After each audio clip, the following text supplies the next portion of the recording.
Saudações, Dux e Duquetes tricolores. Aqui quem fala é Duque Tricolor. Para mais uma análise de pós-jogo entre Fluminense e Santos. Fluminense vitorioso com 1-0. Então, sente no sofá ou na poltrona, deite na cama, relaxe, me escute e entre no meu divã. E bom, quando eu falo para vocês que é estudo, é técnica e tudo mais, não é à toa. O que eu falei pra vocês sobre o jogo inteiro? Eu vou até pegar aqui pra vocês, mas eu já quero falar aqui. Foi na 16ª rodada desse Brasileirão. Era o 7º contra o 14º. O estádio foi Chico Guanabara. O site de futebol estava dando vantagem pro Santos, mas a casa de apostas estava dando ampla vantagem pro Fluminense. O árbitro do jogo foi o Rodrigo José. Eu já quero parar por aqui só pra gente falar um pouquinho sobre esse cara. Que árbitro ruim. Que árbitro fraco. E novamente, eu não consigo entender o que significou a palestrinha que foi feita em cima dos times. Eu não consigo entender. Eu tento compreender, mas muito longe. Muito longe. Sabe? O que adiantou? O que adianta você explicar as regras e você não aplicá-las? Então desculpe. Nenhuma regra foi aplicada. Tá cada vez mais complicado. E sinceramente mesmo, o VAR foi vergonhoso. O VAR do Igor Júnior não é à toa que você hoje só tá no futebol feminino. Que é o máximo que você vai conseguir na tua vida. Cara, que VAR odioso. Que VAR fracassado. A transmissão é do Premier. E o Fluminense Fernando Diniz veio a campo com, é importante ver aqui, Fábio no gol, Samuel Xavier, Nino, Marlon e Diego Barbosa, André Martinelli e Léo Fernandes, Ione Gonzalez, John Arias e Germancano. Esse é o time do técnico Fernando Diniz. O Santos, o Paulo Turra, estava lá o Paulo Turra, foi campo com João Paulo, João Lucas, Joaquim, Messias e Dodô, Fernandes, Dodge, Jean Lucas e Lucas Lima. Teve Dodge, cara. Mendonça e Marcos Leonardo. Só pra gente observar aqui rapidinho, que eu preciso ver. Aqui que eu não tô acreditando no que eu tô vendo. Teve Dodge?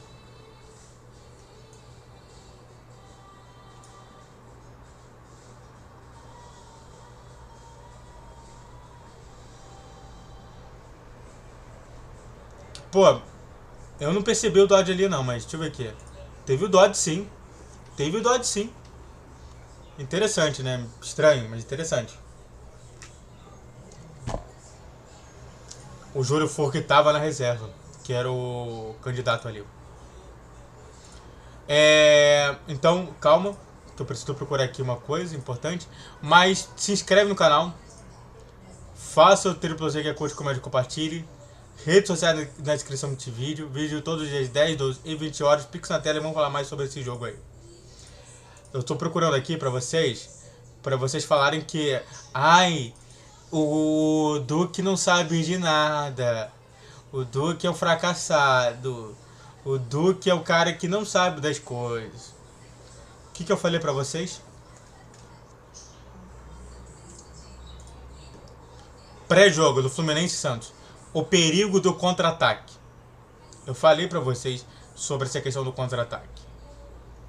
Eu falei lá que o jogo seria justamente movido a justamente essa situação aqui.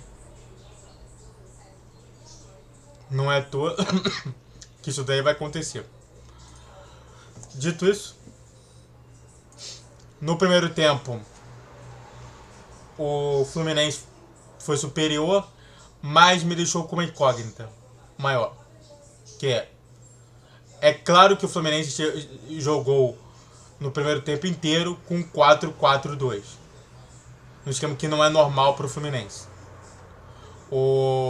Ione Gonzalez estava sempre no meio, o Léo Fernandes estava de um lado, o John Arias estava no outro, e aí você tinha justamente ali como os dois atacantes, segundo atacante o Ione Gonzalez e o centroavante o Cano, fazendo igual ao Lelê,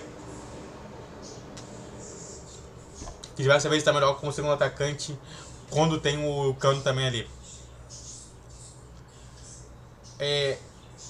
De fato, muitos amarelos imbecis que o juiz deu. Na minha concepção, o fracassado do Rodrigo José é lamentável. Esse cara tá apitando alguma coisa, tá apitando Série A. Já deu 3 amarelos pro Fluminense. Dois eu concordo, que foi justamente pros 2 zagueiros. Mas o terceiro ali eu não concordo. Não concordo. Eu acho que o juiz que tem a bengala do cartão amarelo é um juiz fracassado. Basicamente é isso. E aí o Fluminense realmente explorando os cantos, tentando sempre ali, depois dos cantos, explorar o meio de campo, o meio ali na área. E acontece o pênalti. O pênalti, na minha concepção, não teve nada de errado. O juiz acertou justamente que foi pênalti.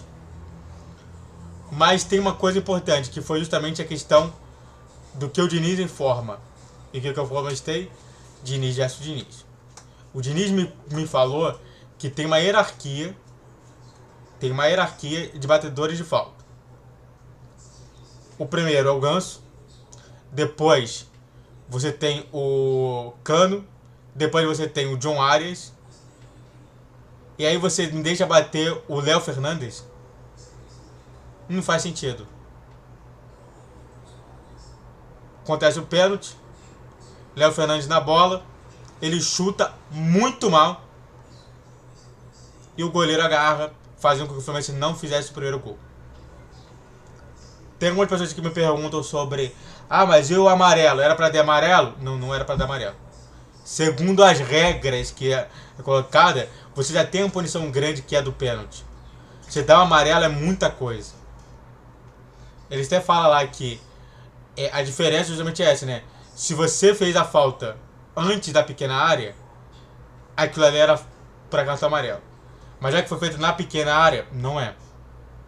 Na pequena área, só se for uma coisa absurda, aí você dá vermelho. Mas é uma coisa muito absurda.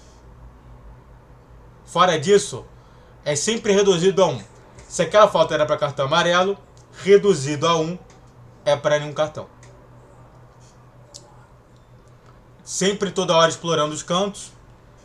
E de fato, toda hora que quando vinha a bola para um lado, o cara da outra ponta ficava no meio. E aí por aí vai, mas não teve isso em nenhum momento. Eu não gostei dessa formação inicial, não. Eu achei muito ruim. Não consegui entender. O Léo Gonzalez, que sempre jogou pelo Fluminense como ponta, não pode jogar como ponta. O Léo Fernandes, que se notabiliza jogar nas pontas, não tá jogando na ponta, tá jogando no meio. É muito estranho, entendeu? Eu achei muito estranho isso. E aí acaba o primeiro tempo, com diversas vezes o jogo parando e com apenas 5 minutos de acréscimo. Pra mim foi fracasso isso. No segundo tempo o Fluminense muda, tira o Marlon, que não tá 100%, ainda tá voltando, ainda tá se adequando ao Fluminense, e coloca o Lima para jogar. E o jogo muda um pouco de... muito pouco. Muito pouco. Só que e aí o Fluminense tá realmente ali atacando, tá tentando atacar. O Santos, a previsão deles era justamente empatar com o Fluminense. Na minha concepção não era. Eles nunca chegaram a realmente causar nenhum perigo. Exceto uma vez que foi o chute do Marcos Leonardo cruzado. É o único perigo no jogo inteiro. E isso pra mim é muito pouco do que eu vi no Santos fazendo contra o Botafogo. Achei muito ruim isso. E aí, o Santos, ele consegue um pouquinho ter mais de bola. E dessa conseguida, ele coloca o time bem no ataque. Sofre o contra-ataque. Arias cruza pro meio. E o Cano tá lá só pra finalizar e fazendo o gol. 1-0. E aí depois mudou tudo. O Fluminense não quis jogar. E o Santos quis jogar. Mas já ele já era tarde demais e nada pôde fazer. Sabe? Essa estratégia também de tentar picotar sempre o jogo quanto pode é uma estratégia que pra mim é burra. E que eu não gostei que o Santos fez. O Santos não precisou picotar nenhuma vez quando jogou contra o Botafogo. E olha que é o Botafogo, que é o primeiro colocado. Picotou contra o Fluminense? Não sei por que motivo. Na minha concepção, eles tinham total condição de entrar no jogo e conseguir até fazer um gol e até vitória. Mas eles não escolheram isso. Péssima situação do Fluminense, que estava disputando contra o cara que já estava rebaixado. E aí você tem que conseguir pontos, e aí você quer conseguir pontos de um ponto só?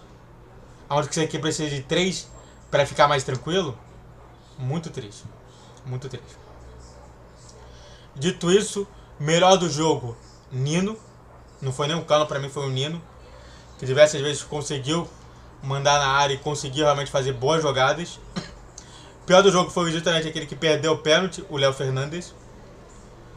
O melhor dos caras foi o João Paulo, com toda certeza. O João Paulo jogou muito. E é isso. Eu pergunto pro Santista o seguinte: valeu a pena? E é claro, como falei pra vocês, o contra-ataque aconteceu. Muito obrigado a todos que assistiram, eu fico por aqui. Se inscreve no canal, faça o triplo C, curte, comente, compartilhe. Redes sociais em questão de vídeo, todos os dias 10, 12 e 20 horas. Pix na tela. Saudações tricolores.